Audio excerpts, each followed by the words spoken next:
السلام عليكم ورحمة الله، ازيكم عاملين ايه؟ حلقة النهاردة هنتكلم عن الاتيكيت الإسلامي للبس البنات. يعني ازاي نلبس على الموضة ونكون شيك وحلوين وجذابين من غير ما نغضب ربنا. يعني هقولكوا على الشروط لبس الحجاب.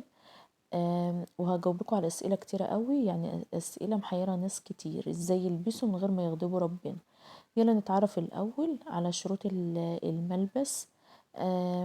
زي ما الرسول عليه الصلاة والسلام قالهن، وزي ما الإفتاء قالت لنا عليه، ومعظم العلماء اتفقوا على شروط الحجاب اللي أنا هقولكوا عليها دلوقتي.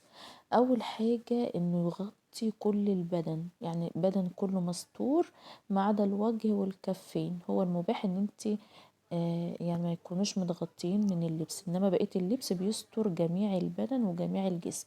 ده اول شرط من شروط اللبس. طب تعالوا نتعرف على تاني شرط. تاني شرط ان هو لا يشف ولا يصف. يعني ايه الكلام ده؟ يعني ما ينفعش نلبس حاجة شفافة تبين جسمنا، ده حرام طبعا. وما ينفعش ان احنا نلبس حاجة مجسمة على جسمنا قوي، مبينة كل ملامح الجسم وكل تفاصيل جسمنا. ده كان تاني شرط من الشروط، اللي هو لا يشف ولا يصف. ان اللبس يكون فضفاض. فضفاض يعني مش لازم يكون واسع قوي، يعني واسع اوفر. لا يعني زي ما احنا قلنا لا يشف ولا يصف، ما يصفش جسمك. يعني التجسيمة بتاعت الجسم والملامح الجسم ما تكونش باينة فيه قوي. طيب ايه كمان؟ تالت حاجة بقى، ألا يكون زينة في نفسه. يعني ايه ألا يكون زينة في نفسه؟ يعني ما تكونش ملفت للنظر قوي. يعني ما نلبسش الحاجات اللي هي مليانة اكسسوارات كتيرة قوي. حتى في عبايات كده بتبقى فضفاضة وحلوة، وفي نفس الوقت مليانة زينة ومليانة حاجات ملفتة للنظر، وتخلي الناس تبصلك قوي. او الالوان اللي هي الالوان اللي بتلفت النظر، يعني بلاش. هو ده معنى الا يكون زينة في نفسه، يعني الحاجة الملفتة للنظر قوي. ماشي. رابع شرط من الشروط، ألا يكون مبخرا ولا معطرا. يعني ايه الكلام ده؟ يعني ما ينفعش يكون محطوط عليه برفان. طب في ناس يقولك خلاص احنا مش هنحط برفان بقى، يتفزلكوا يقولك احنا هنعطره باللي هو البخور. يحطوا عليه بخور كده، كانوا زمان بيعملوا كده، ده تحايل. يعني ما ينفعش برضو يكون عليه بخور. وما ينفعش ان انت تغسلي اللبس باللي هو الدوني والكونفورت، الحاجات اللي هي ايه بقى بتلزق في اللبس دي وهي بتتغسل. بعد ما تيجي تلبسيها تبص تلاقي ريحتها برضو فايحة قوي.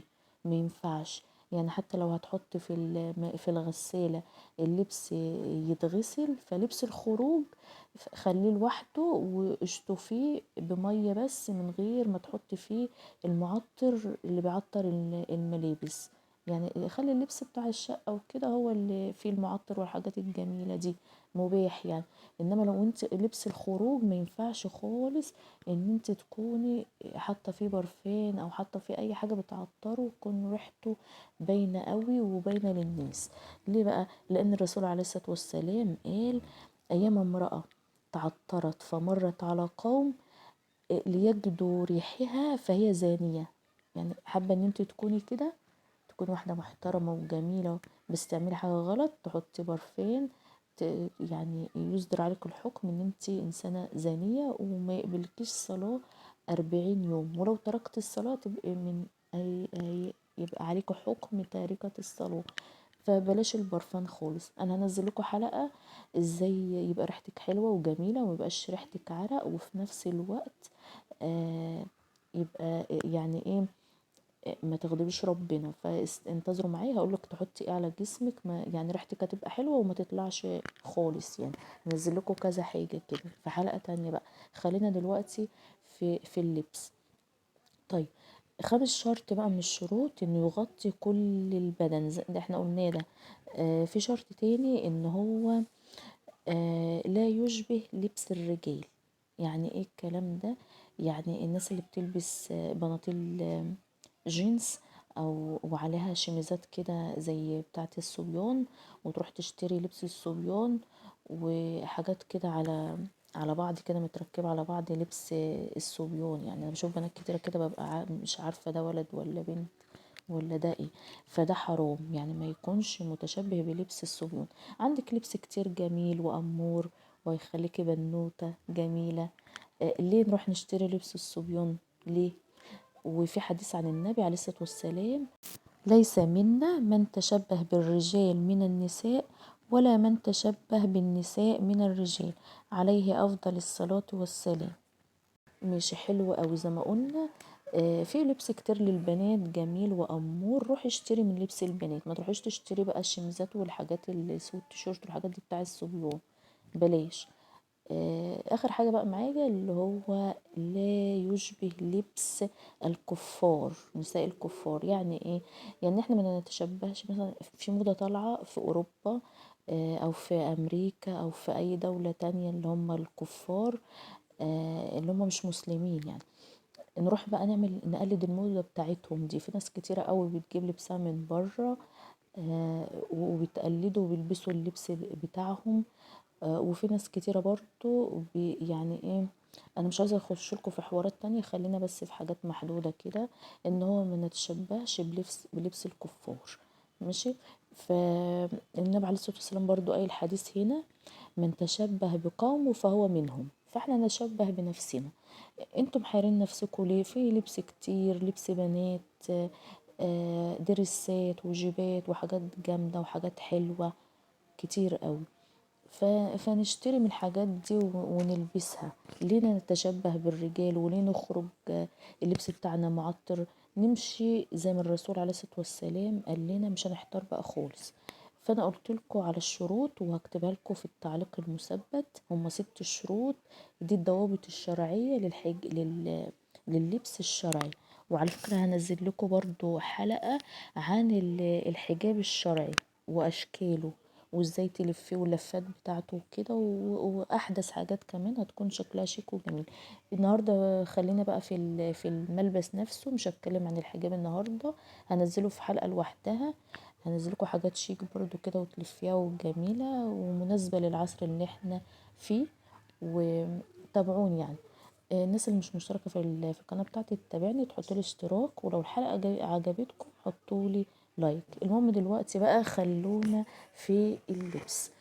دلوقتي بعد ما تعرفنا على شروط اللبس الشرعي، في ناس هتسألني هتقولي: طيب ينفع نلبس بناطيل ولا لأ؟ انا هجاوبكم دلوقتي. ينفع تلبسوا بناطيل، يعني مش البناطيل مش حرام ولا حاجة، بس بضوابط. ايه هي؟ ان البنطلون يكون واسع، يعني عندكم البناطيل اللي هي وايت ليج وشارلستون ودبل ستريت، اللي هي رجلها بتكون واسعة شوية. المناطيل دي ينفع تلبسوها، بس تلبسوا عليها تونيكات طويلة، يا اما طويلة لحد كعب الرجل او لحد الركبة. المهم ان يكون بنطلون واسع مش مجسم على رجليكوا، يعني مينفعش تلبسوا اقل من الركبة. مينفعش تلبسوا على المناطيل دي بلوزات قصيرة. ماشي. وانا هنزلكوا دلوقتي اشكال اوريكوا هي بتتلبس ازاي. وفي ناس برضه هتقولي: طيب احنا من مثلا هنحضر مناسبة هنحضرها، طيب هنحضر فساتين ايه؟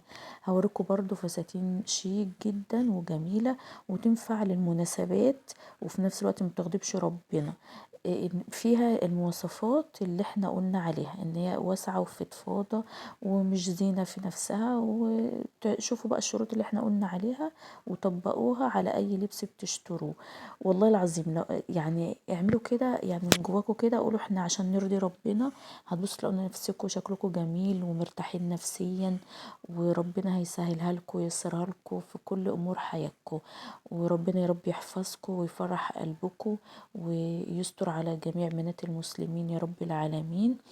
دلوقتي احنا تقريبا وصلنا لنهاية الحلقة، بس عايزة افكركم الناس اللي مش مشتركة معايا تشترك في القناة وتفعل زر الجرس. هنزلكوا فيديوهات جامدة عن الحجاب وعن ازاي تلبسي الحجاب الشرعي واحدث موضات في الحجاب وفي اللبس وفي حاجات تانية كتير هنتعلمها مع بعض.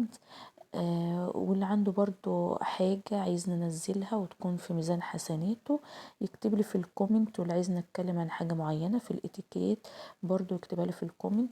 وهنزلكوا حاجات كتيرة جدا عن كل امور حياتنا، ازاي نعيشها بطريقة إسلامية وهنكون مبسوطين جدا وسعداء.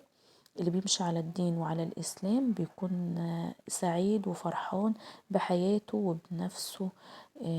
ربنا يحميكم يا رب ويحفظكم. ودي كانت نهاية حلقتنا. لو عجبكم الفيديو بقى زي ما قلت لكم متنسوش تشتركوا في القناة وتابعوني، وفي رعاية الله ان شاء الله مع بعض كده ننزل فيديوهات. وعلى فكرة انا هعمل مسابقة قريب ان شاء الله، انا بظبط بس المسابقة. اللي عايز يشترك في المسابقة يكتب لي تحت في الكومنت. هتبقى مسابقة دينية فيها اسئلة دينية. الهدف من المسابقة يعني ننمي معلوماتنا الدينية شوية. وكمان يا جماعة هيبقى فيه جوائز قيمة ان شاء الله، فتابعوني. واي حد عايز يصور مع، يعني لو كسب في المسابقة وعايز يجي يصور معايا هصور معاه. يلا بقى، هيبقى المسابقة تبقى للأطفال وللكبار والبنات والولاد، لكله لأي حد، لأن هي مسابقة دينية هيبقى فيها برضو معلومات عامة.